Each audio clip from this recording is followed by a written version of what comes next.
ক্ষমা করে দাও সেনাপতি।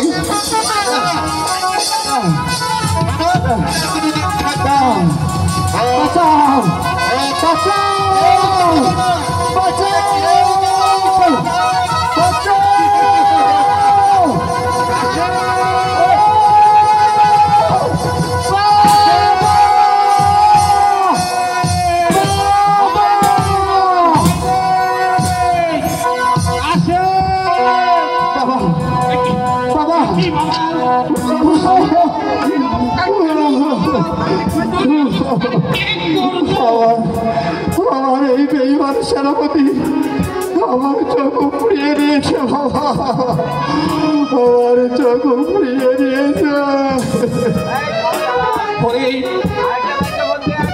নিবু খারাপের দল, তোরা কি করেছিস?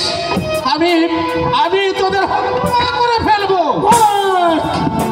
সংযোজনের কথা বলা বলা চলো, তুমি কার সামনে দাঁড়িয়ে কথা বলছো? হত্যার কি তুমি সেখানে কখনো ভালো দেখছো? ইতিপূর্বে তোমাকে আমি কে বলেছি? সেনাপতি গোলাম খান বাদশাহীর শাল আমার সন্তান এমন কি অপরাধ করেছিল? দেশে অপরাধের কারণে তারা তোকে অন্ধ করে দিয়েছিস। তোকে আমি হত্যা করে ফেলবো। গোলাম খান মালিক সর্দার, বেশি বাড়াবাড়ি করলে ভবিষ্যতে তোর ভালো হবে না মালিক সর্দার। সেদিন তোকে বলে এসেছিলাম বাচ্চা যে ছেলেটি তোকে দান করেছে, আর সেই বাচ্চার আদেশে ওই বাদুর বাচ্চা কাসেমকে বাড়ি থেকে তরিয়ে দিতে হবে। আর তুই তা না করে আমার কথা অমান্য করেছিস। আর শুধু তোর ছেলেকে ধরে আসিনি, তোর ছেলের সব দুটো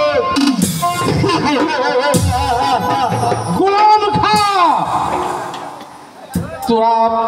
তোরা যেমনি করে আমার সন্তানের দুটি চোখ উপড়ে ফেলেছিস, আমার সন্তান আর এই সুন্দর পৃথিবী দেখতে পাবে না, আমাকে কোনোদিন দেখতে পাবে না। তাই আমি তোদের দুজনের দুটি করে চারটি চোখ উপড়ে নিয়ে আমার সন্তানের মতো করে দেবো। গোলাম খান, তোমার স্পর্ধা মানে তুমি কার সামনে দাঁড়িয়ে কথা বলছো? তুমি কি ভুলে গেছো সেই দিনের অতীতের কথা? যেদিন তুমি আমাকে প্রতিষ্ঠাতা দিয়েছিলে ওই কাছে পর্যন্ত যখন ওই শিশু পুত্রকে আমি গোলাম খাকে একবার দেখতে চাই।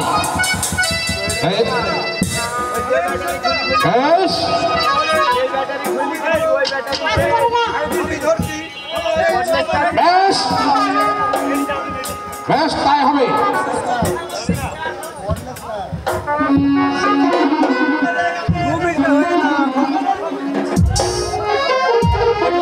আমি তো কিছু বুঝতে পারছি না।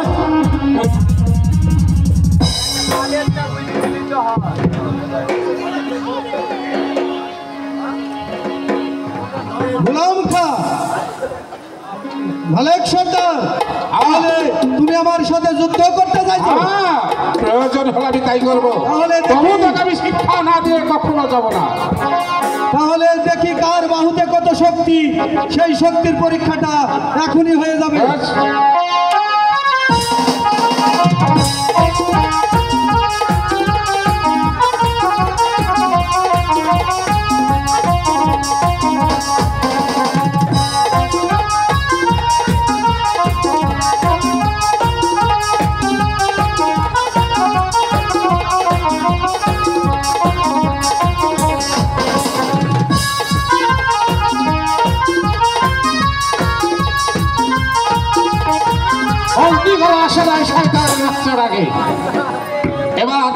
এবার দেখলে তো বাদশাহীর শাহ, তোমার বীর বাহাদুর সেনাপতির কত পাওয়া।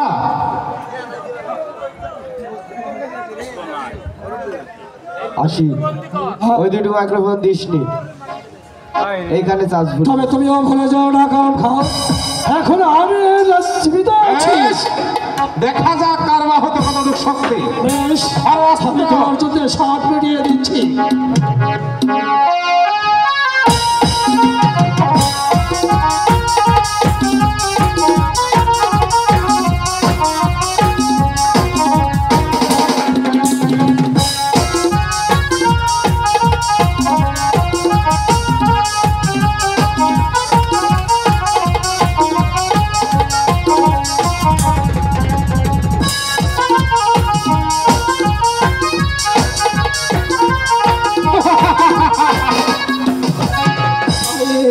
এটা তুমি কি করছো বাবা? মেয়ে বন্দি করছে গো কি করছি বন্দি করছি দেখছিস? দেখছিস